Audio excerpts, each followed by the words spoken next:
How you been? I'm good. All right, Okay, let's do it. Hi, I'm John Dolan. I am the director of the Wildlife Conservation Society's New York Aquarium, and I'm vice president of that organization. So the New York Aquarium is not just a public aquarium where we educate and inspire people about wildlife, but it's also the center of marine conservation right here in New York. So we have conservation scientists out in the field. We have conservation scientists testifying on the government level, and we're working on policy to try to protect wildlife, particularly around issues such as marine plastics, which is a big impact on marine wildlife. So it's impossible to overemphasize the degree to which plastics represents a threat to wildlife, marine wildlife.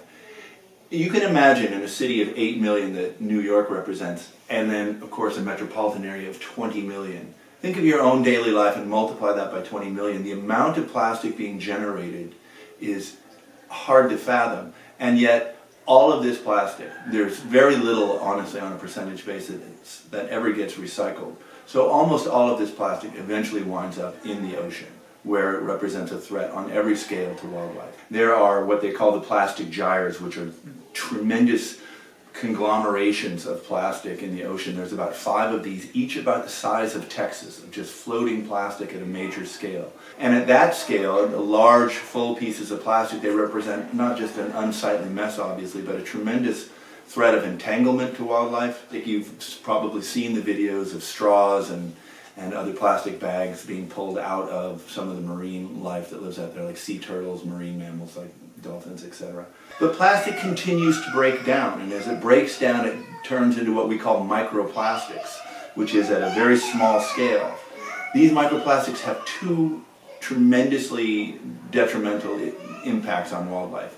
One is they are small enough to be mistaken for food items by those animals that make up the lowest level of the food chain. So zooplankton sees these tiny pieces of plastic, consumes them, and of course when they're consuming plastic they're not consuming any nutrients of any value, so it has a tremendous and detrimental impact on the health of that lowest level of the food chain. But at that small scale, microplastics also attract, like a sponge, toxins that are found in the environment. So it's not just the inert, undigestible quality of plastics that makes them an issue, but the fact that they are being bioaccumulated, in other words, moving up the chain, and in that bioaccumulation we are accumulating toxins in our bloodstream. So this is not just an abstract issue about the intrinsic good of caring for creation and caring for marine life, but it's an issue that entails and involves every single one of us and the health of our planet and ourselves. I can just interject for a second. Yes, like, please. Having just heard that, the scale of that, Yes. that sounds like a little discouraging. Yeah, no, it is a and little hopeless. discouraging. So when people are feeling that, what do you say to that? Yeah, no, well, it's, what we can, the impact we can well, make. so here's the interesting thing: is of course it is a huge problem, and I'm just going to give you something to think about how huge the problem is. At current levels of consumption, by 2050, there will be more plastic by weight in the ocean than there will be marine life in the ocean. And this is something that should worry all of us. So what do? It's not a hopeless situation. Plastics are simply not single-use items, despite the label. There's nothing that is more misleading than the idea of single-use plastic. So what needs to happen is for all of us to stop our consumption of plastics. And there are so many alternatives out there. Don't use single-use plastic bottles. Don't use plastic bags.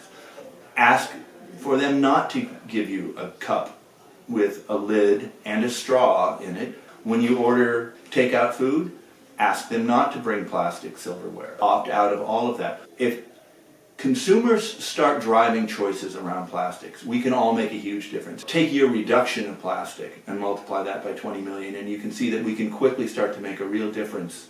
On the science side, there's a lot of work being done on the breakdown of this existing problem, but on the front end of this, on the demand side, that's where you and I have a real choice and a real decision to make, and we can make a difference. Edit this down, Kevin. I know. It's going to be 30 seconds.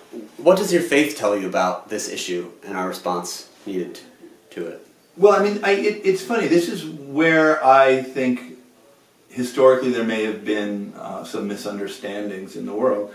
There is absolutely no tension between my faith and my science background. In fact, I think they reinforce each other. What I see when I am moved by my desire to conserve this world and particularly preserve wildlife in this world is a continuation of my faith and my responsibility to care for God's creation. And I think that we are put here on this planet to appreciate the beauty of what God has created and to protect it in every way possible. And that's our